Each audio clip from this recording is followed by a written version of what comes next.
Hello learners.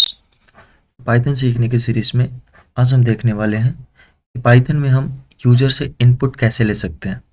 तो अब तक हम क्या करते थे, हमारे पास एक प्री असाइंड वैल्यूज़ होती थी, जैसा कि स्लाइड में मैंने शो कर रखा है कि हमारे पास ऐसे ए इक्वल टू सम वैल्यूज़ होती थी या बी इक्वल टू एक वैल्यू होती थी और उसके ऊपर हम कोई ऑपरेशन परफॉर्म करते थे और उनके रिजल्ट को प्रिंट करते थे। या कोई स्ट्रिंग होती थी जो कि प्री असाइंड होती थी, उसके अंदर कोई एक वैल्यू, जैसे मैंने नेम इक्वल टू शुभम दिया था, तो उस वैल्यूज़ को ही प्रिंट या उस पर ही कोई मॉडिफिकेशंस हम करते थे।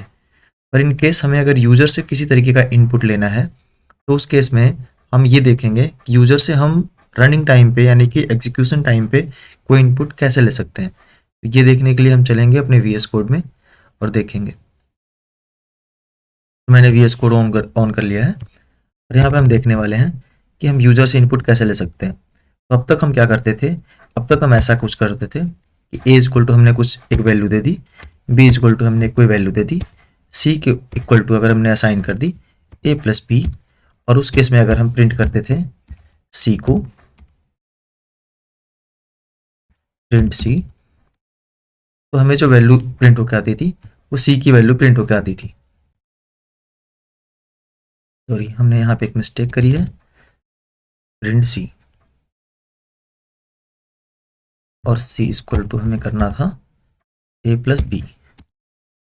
और इस केस में अगर हम प्रिंट करते हैं तो हमें एक वैल्यू रिटर्न होकर आती है जो कि है 4, जो कि ए और बी के वैल्यू को ऐड करके मिली है। पर इन केस अगर हमें ये वैल्यू पहले से ही ना मिला हो और हमें इन वैल्यूज़ को यूजर से लेना हो, तो हम क्या करेंगे। तो उस केस में हम लिखेंगे ए इक्वल टू इनपुट। अगेन ये एक फंक्शन है और बाय डिफ़ॉल्ट ये स्ट्रिंग टाइप की वैल्यू को लेता है। एंड अगेन डिपेंड करता है कि आपने क्या वैल्यू एंटर कर लिए। जैसे कि हमने डेटा टाइप के वीडियो में बताया था आपको कि पाइथन के अंदर हम किसी भी तरीके के डेटा टाइप को उनके वेरिएबल से एसोसिएट करके प्री डिफाइन नहीं करते, उनके वैल्यूज़ पे डिपेंड करता है कि वो वेरिएबल किस तरीके का डेटा टाइप का हो जाएगा।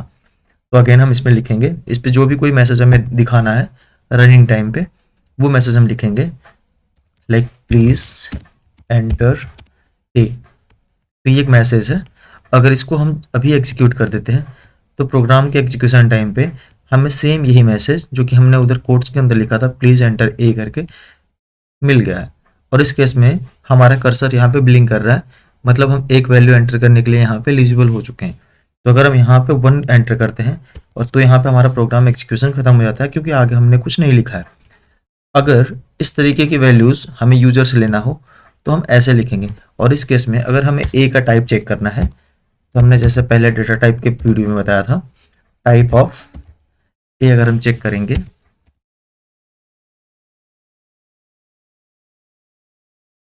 तो हमें मिल रहा है, लेट्स से हमने पहली बार लिखा 3, हमने 3 वैल्यू एंट्री करी और इस केस में इसने दिखा दिया कि ये स्ट्रिंग टाइप का डेटा टाइप है, क्योंकि बाय डिफ़ॉल्ट इनपुट फंक्शन जो है वो जो भी वैल्यू को लेता है वो स्ट्रिंग के फॉर्मेट में लेता है। ऑल्दो हमने 3 एंटर करा था, लेकिन उसने वैल्यू को स्ट्रिंगिफाई कर दिया। तो मतलब प्री डिफाइंड जो हमारी वैल्यू जाएगी इसके साथ, वो होगी हमारी स्ट्रिंग टाइप की।